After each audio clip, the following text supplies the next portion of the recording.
Tibor Sesti, premier snowboarder à s'élancer alors qu'on nous annonce le français Palais Basile qui part dans 3 secondes.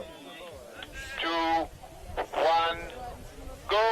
Donc Palais Basile qui s'est classé hier 10e aux qualifications sur la Marette vers la Grande Nanda. Donc il est parti.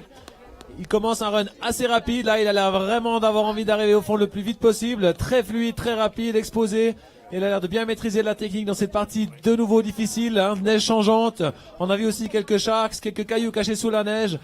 Il a envie d'aller sauter ce rocher. Joli grab, bien posé, magnifique. Et il enchaîne à Mach 2. Donc il a vraiment un ride rapide et fluide. C'est beau à voir, c'est beau à regarder. Où là, un petit speed check malheureusement avant d'aller chercher encore la partie rocailleuse. Il s'engage entre les cailloux pour aller probablement chercher plus sur sa gauche un autre rocher. Il va probablement revenir maintenant sur sa droite, sur le windlip pour aller chercher encore l'autre rocher. Il arrive un peu bas, non, il saute quand même.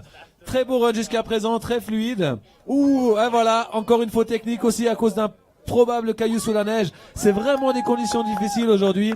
Les rochers sont là à fleur de neige et si on fait pas attention, on peut s'en prendre un et faire un tête-pied. Cyril, je te passe la parole, tu veux dire quelque chose? C'est pas fini pour Basile, effectivement, qui nous lance un dernier drop sur le bas de la face. Un grand bravo, faites du bruit pour Basile Palais France. Basile, effectivement, Julien, tu le disais, surpris par un char, donc par un caillou. On le voit à l'enneigement sur cette face du Mongon, on a environ 50% de neige en moins que l'année passée, donc on a 6-7 mètres de neige tombée durant l'hiver, on a environ 1,50 m de neige tassée, on avait quoi, une dizaine de centimètres, 10-20 cm de neige poudreuse. Est-ce que tu as été toi-même surpris quand tu as ouvert la face ce matin avec ces cailloux? Oui, j'étais très surpris par surtout la qualité de la neige, donc très changeant, on avait des endroits poudreux, des endroits croûtés, et là, les transitions étaient vraiment directes, donc il faut être très vigilant.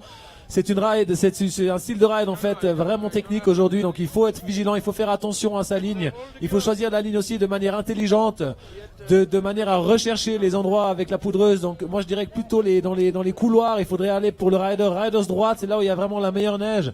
Riders gauche, c'est là où c'est piège. Il faut toujours faire attention, donc jamais relâcher l'attention, c'est difficile, c'est comme ça que les fautes arrivent. Et malheureusement sur un beau run comme on a eu là, une petite erreur technique et ça fait chuter la note. Effectivement, Julien, donc on l'a vu, hein, les conditions sont changeantes, c'est pas évident à gérer, mais les riders s'en sortent magnifiquement pour l'instant. On attend la note de Basile Palais qui avait fait un magnifique run sur le haut de la face et malheureusement un petit peu surpris par un char, donc par un caillou. Alors qu'on m'annonce la note de Basile Palais, 42 points. Deuxième position pour